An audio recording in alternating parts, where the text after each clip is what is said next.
s'attaquer maintenant à un sujet qui fait toujours parler, les joueurs qui signent dans un club rival. Cette question est redevenue d'actualité avec l'arrivée de Adrien Rabiot à l'OM. Il n'est pas le premier, loin de là. Est-ce que c'est condamnable moralement? Est-ce que des joueurs qui font ça ont des regrets après? Benjamin Falanga a mené l'enquête avec Quentin Moinaton, Maxime Oliveira et Manu Delpoz.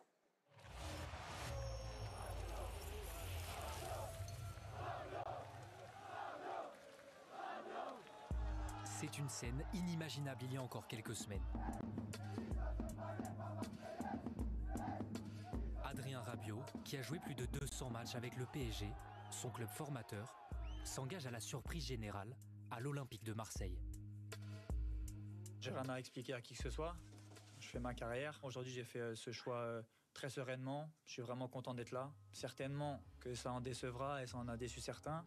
Mais voilà, c'est un choix qui m'appartient. Comme Adrien Rabiot, ils ont eux aussi par le passé choisi de rejoindre un club rival. On dit souvent ce mot traître. Traître, oui, traître, c'est un mot fort. C'est la manière des ultras, des supporters de manifester leur mécontentement envers un joueur. Son exemple est l'un des plus marquants en France. Fabrice Fiorez, passé au début des années 2000, directement du PSG à l'OM.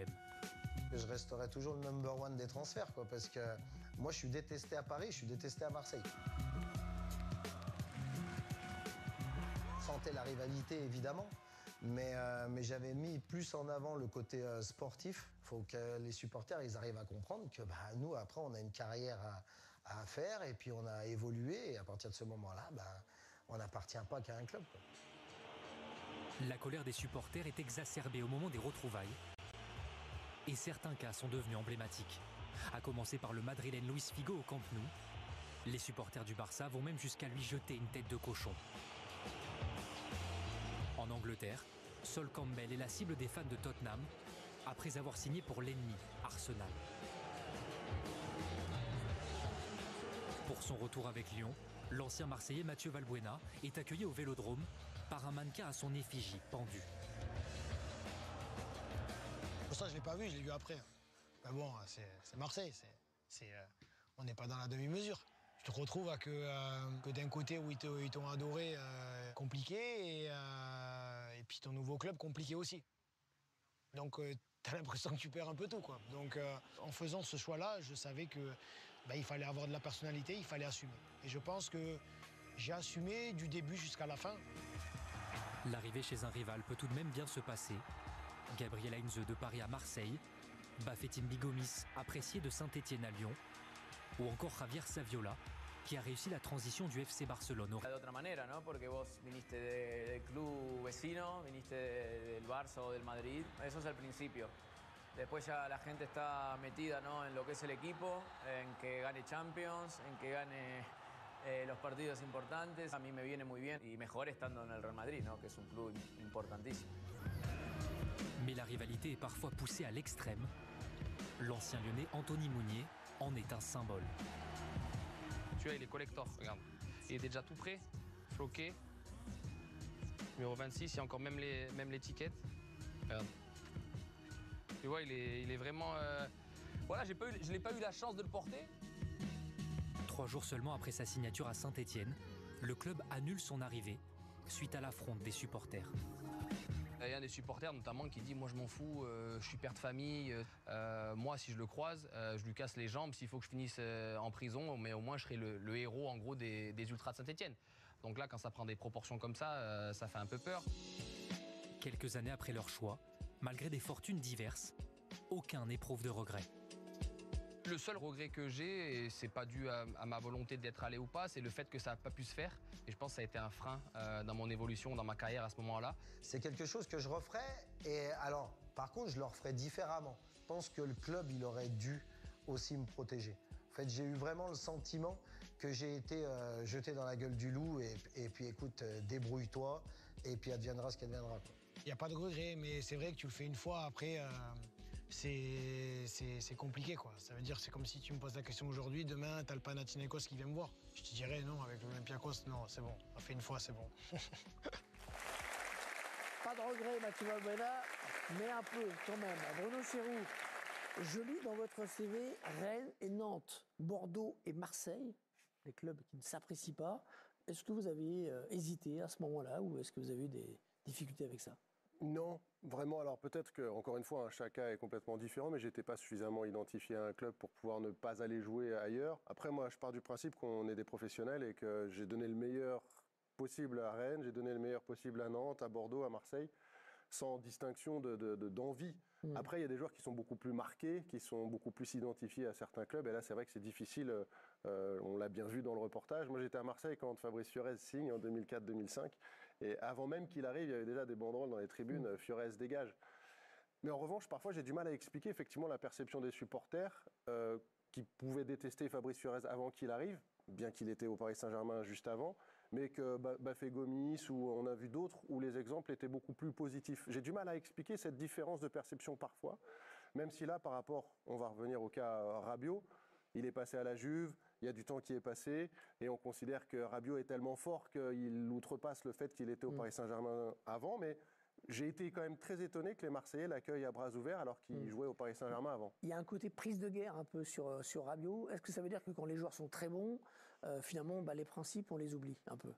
Moi, je trouve, et c'est assez compréhensible aussi, c'est-à-dire que les supporters, même s'ils ont beaucoup de valeur, ce qu'ils veulent, c'est aussi que leur équipe gagne des matchs quand même. Et Rabiot est tellement fort qu'effectivement, le fait qu'il ait joué au Paris Saint-Germain occulté, en plus vu qu'il est maintenant honni par le club où il a été formé, ça aurait été dommage tout à la fois de se faire détester à Paris et détester à Marseille. Et je pense que les Marseillais sont ravis que les Parisiens aient les boules. Donc, je suis pas si surpris que ça que les supporters aient accepté Adrien Rabiot. Après, sur les exemples qui sont dans le reportage, il y a des joueurs dont la plus-value n'était pas une évidence absolue, et dans ces cas-là, c'est pour ça qu'ils sont rejetés.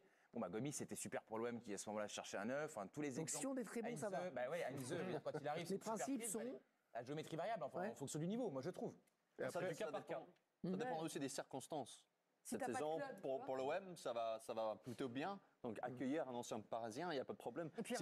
Si Marseille est dans les difficultés, et puis il y a un Parisien qui arrive, les ultras ils sont déjà en colère, ça passe peut-être pas aussi bien. Du point de vue des joueurs, on peut comprendre, lorsqu'ils n'ont pas d'autre solution, qu'ils cherchent un job. C'est un peu ça. Il y a des contextes aussi différents. Je pense que si tu as... Bon là, après Rabiot, on va dire que pour moi, il s'est retrouvé dans cette situation par lui-même aussi. Mais il y a des joueurs aussi, s'ils n'ont pas le choix et que cette proposition arrive, je leur jette pas la pierre d'y aller. Après, là où je me serais sentie très mal à l'aise, en gros, moi j'ai été au PSG toute ma vie et j'ai été contactée par Lyon et franchement, je me serais sentie très mal à l'aise d'avoir un discours pour mon club, c'est ma maison. Mais s'ils avaient doublé ton salaire, tu aurais ils me l'ont proposé de le doubler et j'y suis pas allée. Tu es l'exception qui confirme la règle. C'est vrai. Mais parce que je pense que c'est même pas, entre l'ego et aussi le fait d'être ridicule. Enfin, tu vois, si à un moment donné tu dis super, le PSG c'est génial, c'est ma maison et que on ressort des vidéos de toi quand tu arrives à Lyon, tu passes pour une abrutie. Et ça, j'ai pas voulu en fait. À la fois, on représente culturellement une communauté, donc on comprend qu'il y a des accroches qui aillent au-delà du contrat. Mais bon, on sent aussi que même les supporters ne sont pas toujours très clairs là-dessus. C'est souvent quand même une histoire de supporters. C'est-à-dire que s'il y a un leader dans le groupe de supporters qui dit cette tête-là, on ne la veut pas dans notre club, tout le monde va suivre derrière. Et c'est souvent comme ça que ça se passe. Et c'est là aussi le problème. Et Rabiot, ça se passe bien pour l'instant, mais si, admettons, ça ne se passe pas très bien au niveau des performances, ils seront peut-être un peu moins patients avec lui. Enfin, je ne sais pas. Psychologiquement, il faut quand même l'assumer. On l'a vu à Marseille avec Eli Wahi, qui avait eu des mots à l'époque au sujet de l'Olympique de Marseille. À la moindre mauvaise performance, là, il a déjà été sifflé par le public du Vélodrome. Donc c'est vraiment du cas par cas. On rappelle qu'on a sur le plateau celui qui a été traité de traître par son ancienne maison pendant plusieurs semaines. C'est vrai, je l'ai assumé, j'ai choisi l'argent. Voilà, c'est ça. On a bien compris. Mais c'est peut-être aussi un enseignement, Hervé, pour tous les jeunes qui nous regardent, de peut-être pas trop... utiliser les réseaux sociaux ou la communication maintenant qui est devenue très importante. On peut ressortir une casserole très rapidement et on faire attention. Et surtout, c'est pour faire plaisir aux supporters en fait, avant tout, alors qu'à la base tu fais des vidéos, c'est pas pour les autres. Et ça peut vite te coller au basket. Un mot sur l'OM, qui donc a récupéré Rabiot. Sportivement, ça commence vraiment à ressembler à quelque chose, franchement. Oui, alors la meilleure recrue, encore une fois, c'est peut-être le monsieur qui est derrière vous, Hervé, de Zerbi, mais c'est vrai que au final, quand on... J'imagine, dans un monde idéal, Rabiot, il ne doit jamais signer à Marseille. Il était capitaine ou vice-capitaine de la Juve, il était libre, international français en pleine force de l'âge. Sincèrement, normalement, il doit signer dans un top 8 européen peut-être pas au Paris Saint-Germain. Parce qu'il ne joue pas la Coupe d'Europe là avec Marseille. Exactement, il doit jouer dans un club de Ligue des Champions cette saison et en étant libre en plus, il n'y avait rien à donner hormis le salaire et une prime à la signature. Mais quand on l'ajoute à tout ce que Marseille a fait en termes de recrutement, c'est bien pour le football français, c'est bien pour la Ligue 1 et c'est bien pour Marseille de pouvoir additionner Adrien Rabiot à Hojbjerg, à Kondogbia et à tous les autres. À Greenwood, à De Zerbi. Il joue le titre ou pas? Ou il faut arrêter avec cette question? J'ai hâte de t'entendre, tu vois. Mais pour moi, oui, ils sont légitimes. Après, on verra s'ils réussissent. Mais je veux dire, Marseille n'a qu'un match par semaine, c'est-à-dire qu'ils ont le temps de travailler. Et De Zerbi, on voit qu'il y a déjà des progrès dans ce qu'ils proposent. Ils ont un milieu de terrain de classe mondiale. Je pense qu'il y a des équipes européennes qui aimeraient avoir Hojbjerg et Rabiot au milieu de terrain. Il y a la question du numéro 9. Moi, j'ai des interrogations sur Eli Wahi, mais je me dis peut-être que ce sera Mopé qui fera un peu plus de ce qu'il est censé faire. Greenwood, qui fait parler de lui en dehors des terrains, mais qui pour moi est un des meilleurs joueurs de Ligue 1. Je pense que au Paris Saint-Germain, sportivement, il peut jouer tous les jours. Donc pour moi, il peut y avoir match, d'autant que le Paris Saint-Germain, j'ai quelques réticences. Il va y avoir un trio Monaco, Marseille et PSG. C'est vrai que ça peut... Et là, le point le plus important, c'est qu'effectivement, ils n'ont qu'un match par semaine. Et ça, je pense que le PSG va se fatiguer. Et Monaco aussi, ils ont été flamboyants. Mais peut-être que dans 2 mois, ils vont peut-être avoir un coup de mou. On peut remercier quand même Mehdi Benassia de nous avoir fait venir quand même des joueurs qu'on n'aurait pas imaginé à l'Olympique de Marseille, notamment Rabiot. Il a un réseau incroyable et ce qu'il fait, c'est quand même exceptionnel. Est-ce que le fait que tout le monde s'enflamme déjà, que le peuple marseillais dise on joue le rêve, ça peut être, on rêve au titre, ça peut être handicapant? Pas dans une ville aussi calme que Marseille, non. Non, je pense qu'au contraire, là, ça va vraiment leur donner un coup de boost. Après, encore une fois, la vérité du terrain, c'est celle du match de ce soir. Match contre Lyon ce soir, qui est un premier test. C'est évident, s'ils perdent à Lyon, ça va refaire descendre un petit peu l'euphorie, mais on sent qu'à Marseille, avec de l'euphorie, avec une espèce de dynamique positive, je pense qu'ils sont capables de faire des très belles choses cette saison. Il y a de l'ambition dans le jeu, dans le recrutement et aussi dans la communication. Parce que la semaine dernière, ça a été le premier De Zerbi à dire il faut rêver cette saison, pourquoi pas. Ils se donnent vraiment les moyens cette saison d'y croire. Les 5 buts inscrits ce week-end en Europe qu'il faut absolument avoir vus pour ne pas passer pour un bolos demain à la cantine. On les regarde. Un bolos.